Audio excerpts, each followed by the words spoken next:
All right, guys. So we're all set for tonight. The booze of choice is going to be a 12-year-old Glenlivet single malt Scotch whiskey. Sounds a lot fancier than it is. I think I got this at the liquor store for like $40, maybe something like that. It's pretty good though. If you're looking for a decent whiskey that's not going to break the bank, Glenlivet you can't really go wrong with. So I thought tonight, YouTube doesn't like a couple of the videos that I had put together on best and worst of like the last decade. So I thought tonight we would just look at a couple of honorable mentions that didn't make the Twitter thread, and we'll kind of go from there. With a couple of Dallas Cowboy playoff losses. These were one of my couple of my favorites over the past 10 years. Um, Watching Aikman and the Cowboys kind of beat up on Favre in the '90s. It was always sweet for me watching Aaron Rodgers get exact sweet revenge on Jerry Jones and the boys. So this first one, this is the 2016 divisional round matchup. This had the third down conversion, where Rodgers hit Cook to set up the game-winning field goal. So there it is. It's kind of funny because we're using expected points, which is a metric that was generated by Pro Football Focus. And so what they do is they come up with a metric for expected points before a play and expected points after the play occurs. So all we're doing here is taking the difference between the two to get to approximate the value of a given play. And it's actually kind of surprising that was a very pivotal play in the game. I mean, there's 12 seconds left on the clock. It's third down. It's 3rd and 20. Right before this was a sack where Aaron Rodgers somehow held onto the ball after he got blindsided by Jeff Heath. And then 2 plays later, he hits Cook and actually gives him enough room to get out of bounds to stop the clock with 12 seconds left and then set up the game-winning field goal for Crosby. But you can see here that Green Bay really had their number all day. I mean, after the Cowboys kicked a field goal on their opening drive, I mean, Green Bay just owned them for most of the game, and then they just let, basically 15 points unanswered through half of a quarter. So that one was sweet. Second only to this one still gets me to this day. This is the Dez caught it game. And one of the things I want to point out around this is, everyone talks about the fact that Dez caught it. You can go back and forth on it. If I were a Cowboy fan, I definitely could see the idea where Dez caught it. But everyone points to the Dez not catching it play, or whatever you call it, as the reason the Cowboys lost. But they had plenty of opportunities after that. So right here, they rule it incomplete. It's a 4th down. So the Cowboys turn the ball over with 4:42 left. There's still plenty of time left on the clock.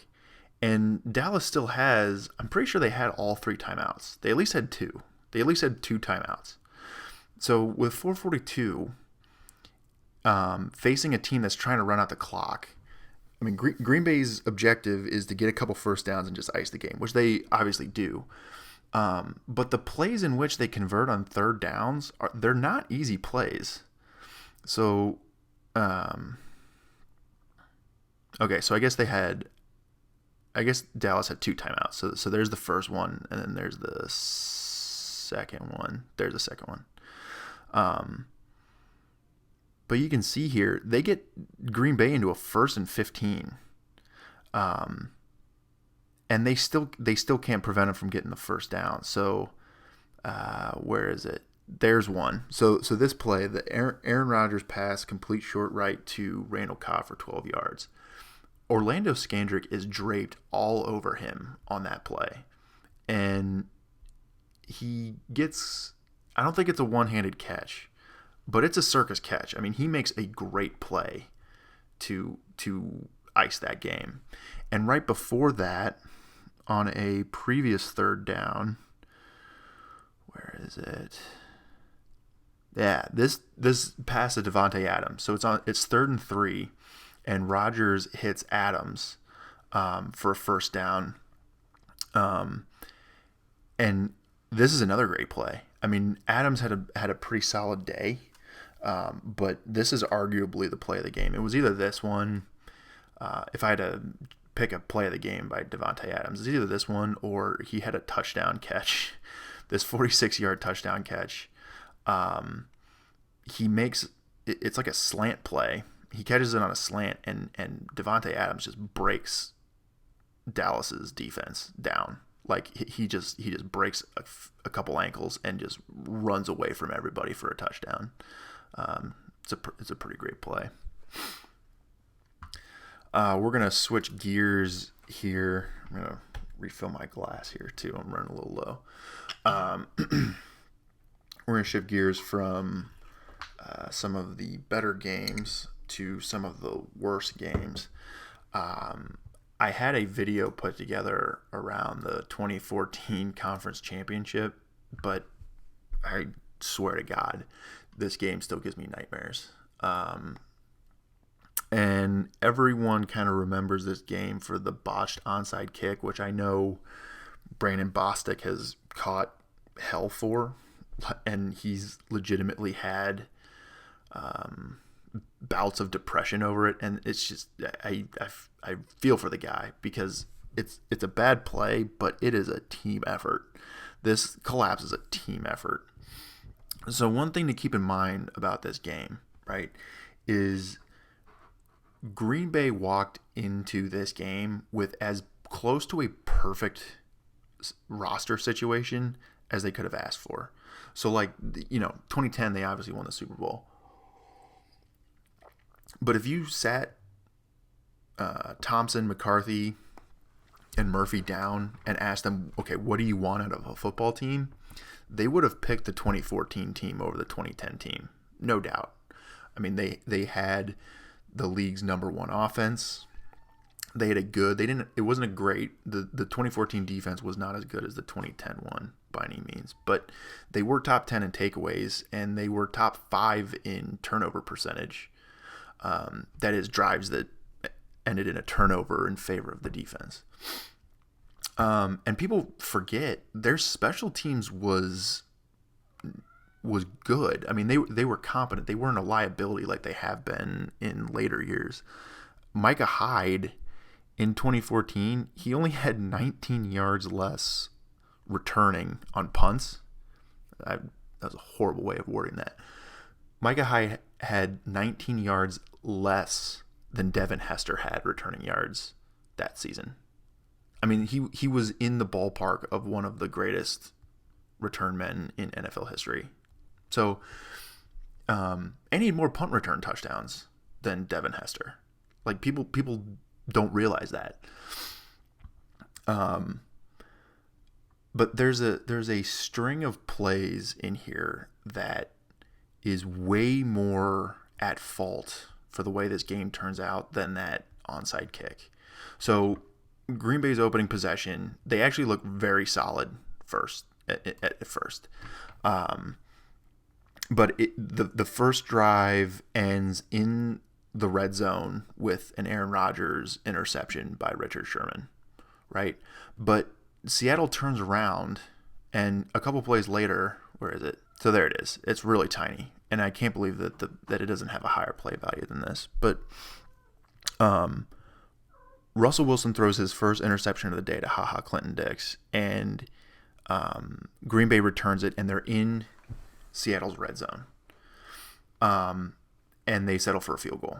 So right there. So that first interception results in a field goal. Then on the ensuing kickoff, Green Bay forces a fumble, which again, they get, they recover the ball and they're on Seattle's 23. They again settle for a field goal. So at this point, they force 2 turnovers in 1 quarter on the road against the league's number 1 defense. They settle for 2 field goals in the red zone. 2 field goals, right? They break through and they score a touchdown before the end of the quarter on a pretty nice throw from Rodgers to Cobb. Okay?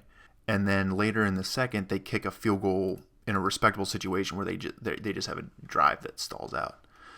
But after that field goal, Russell Wilson throws one of the worst throws I have ever seen, where he throws it into like double coverage, where Jermaine Kearse is nowhere near open. And HaHa Clinton Dix just turns around and there's just a ball in his face. There's just a ball in his face and he catches it. And gift wraps another opportunity to Green Bay's offense. And what do they do with it? Rodgers throws a terrible interception. And this, in my mind, this is where they lose the game. Right? They lose the game in the first half with timid play calling, settling for field goals that at the time Green Bay settles for field goals that are closer than extra point opportunities, and that's at a time in the league before they move the extra points back. So that's the old extra point distance. They kick field goals when they're closer than an extra point. To me, that's unforgivable. You're in the NFC Championship, and you're going up against the league's best defense. You go for the throat. I mean, right there. Let's be generous. Let's say 2 field goals. So that's an 8-point swing right there.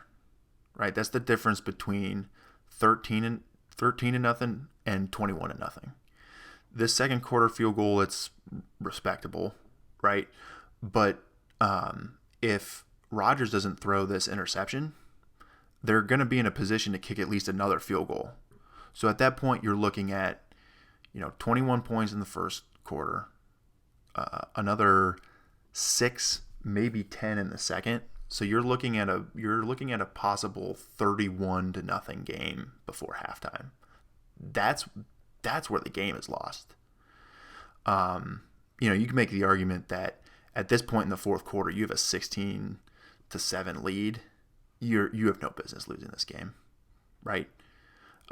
Especially when Morgan Burnett picks off Russell Wilson with 5:13 left to go in the fourth. That's game over. You get a couple first downs. That's game over. In the very previous week, we just looked at it. Green Bay takes over after Dez drops the ball, and they ice the game with a couple of first downs. That's all they need. They can't do it. They punt back to Seattle, and the rest is history. But to me, the offense, you put the ball in the hands of the league's MVP and the league's best offense. You need to win that game. And they just blow it. It's cowardice in my mind. And I think hindsight being 2020, I think the rest of the people who are in and around that situation would agree with that. It's definitely not Brandon Bostic's fault that this game got away from them. It was definitely a group effort. There's another game in here, much more recent, 2018, week 17. So Green Bay has a terrible season in 2018. Mike McCarthy gets fired. Joe Philbin fills in as the interim head coach, and they miss the playoffs, right? And they go into week 17. They're at home, and they have an opportunity to just beat up on a divisional opponent and mercifully go into the offseason. They put together one of the worst performances I have ever seen. Look at it. I got to show you this drive summary. Look at this drive chart. Look at that. It's just You never want to see this under your scoring table. You never want to see a blank scoring table. And they're at home. They're at home at Lambeau Field against a team that plays indoors in Detroit, who also was not good that year. What was Detroit's record that year? I think they were 7-9. How much you want to bet they were 7-9? Season summary. What am I looking for? 2018. Here we go. 6-10. The Detroit finished 6-10. Oh God, that's terrible. 6-10. There they are. Green Bay finished at 6-9-1. They. The only reason they finish ahead of Detroit in the standings is because of that stupid tie. But that is terrible. That is just terrible. Look at this stupid drive chart. Look at all those punts. Look at all those punts. That is awful. That is absolutely terrible. And the thing to keep in mind, I think Rodgers gets knocked out of this game probably midway through the first, maybe after this third drive or something. Actually, it might have been this one. I think they were close to the end zone when he gets knocked out. But he suffers a concussion, and the conspiracy theorist in me says that he just takes he takes a hit that looks bad, but he stays in the game, right? They don't bring him out. They bring him out for a series. He goes back in, and then after I think he went back on the field for this third drive, and then he comes off the field, and then they take him to the locker room. I mean, they basically just shut him down. Whether that's a concussion or not, I don't have any reason to disbelieve the doctors, but I also would not be surprised if they just said, we're not getting Aaron Rodgers hurt in a meaningless game for no reason. So they put DeShone Kaiser in, and it is an absolute shit show. An absolute shit show. Look at this. So he's got 172 yards, 132 of those are passing. He looks terrible compared to Matthew Stafford, and I think I've got turnovers in here. Interceptions. One. That's not as bad as I thought it was. Did he have any fumbles? No fumbles. So he at least didn't fumble the ball, but the interception I remember was terrible. Like when I was putting the video together, and he's looking for a check down, I'm pretty sure. Like he's scrambling around a little bit in the pocket, and he tries to throw. Yeah, here it is, right here. He tries to throw a check down on 3rd and 4 to, I think Capri Bibbs was like a practice squad running back they brought up for that game. And he just overthrows him by a country mile. Like, it is not even close. And Quandre Diggs just picks it off easily. Like, easily. But, I mean, you can see the rest of the rest of this stat line is just ridiculous. Look at that. Look at that. You're at home. This is at home. Detroit just ran all over them. Oh, and I almost forgot. This was the game where Matt Prater, Detroit's kicker, actually threw more touchdown passes than DeShone Kaiser did. That is just depressing. And this was the game where Fox was trying out all of their different personalities as color commentators, and they put what's his face, Pat McAfee. They put Pat McAfee in the broadcast booth, and he was. I know people love him. He's not my cup of tea. I mean, his show is all right, but his color commentary is just. I feel like I'm listening to just a frat star talk about football. And I know people love him because he's that wild and crazy punter. Punters aren't supposed to have attitude or whatever, but I just could not stand it. It was a part of it, to be fair to Pat, also has something to do with the Packers were getting their asses kicked all day by Detroit. But yeah, this was a bad one. Okay, so I'm gonna get this terrible taste out of my mouth. Here's a good one. Speaking of Detroit and playing Detroit in the last game of the season, this was back in 2011. The Packers had locked up the number 1 seed in the playoffs. They had a bye. So they did what any NFL team does in that position. They rest their starters, right? And so Matt Flynn starts at quarterback.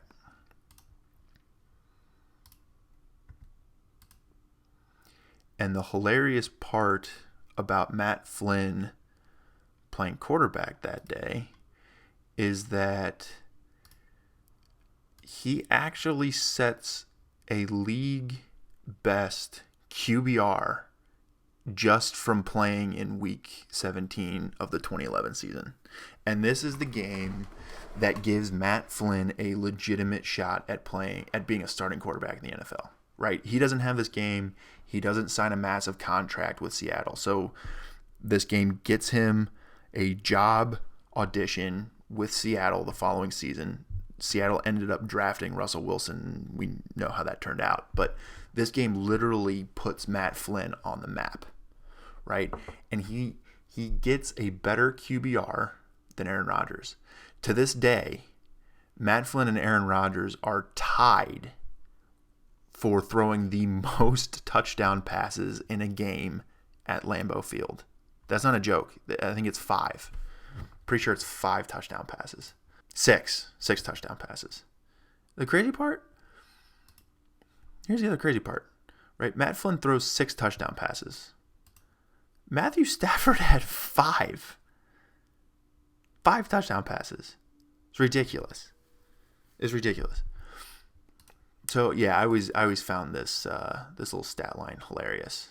Aaron Rodgers, league MVP, second best QBR to his own backup. That's just hysterical, absolutely hysterical to me.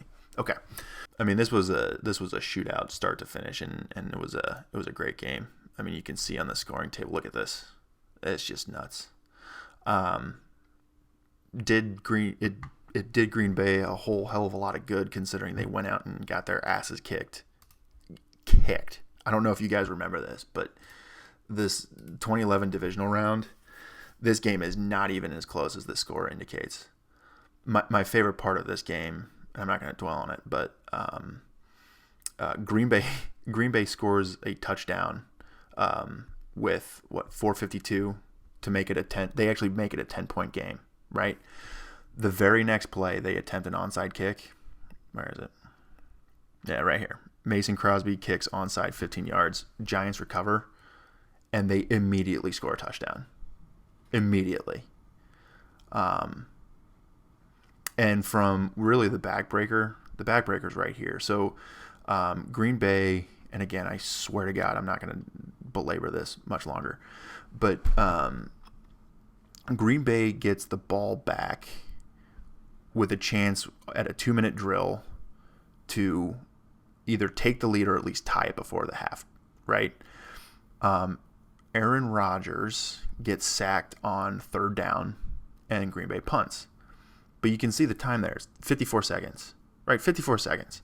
They punt back to New York, who is a 9-7 team, by the way. They're the 6th seed in the NFC, and Green Bay has already beaten them earlier in the year. They punt back to the Giants, and New York scores on a Hail Mary as time expires.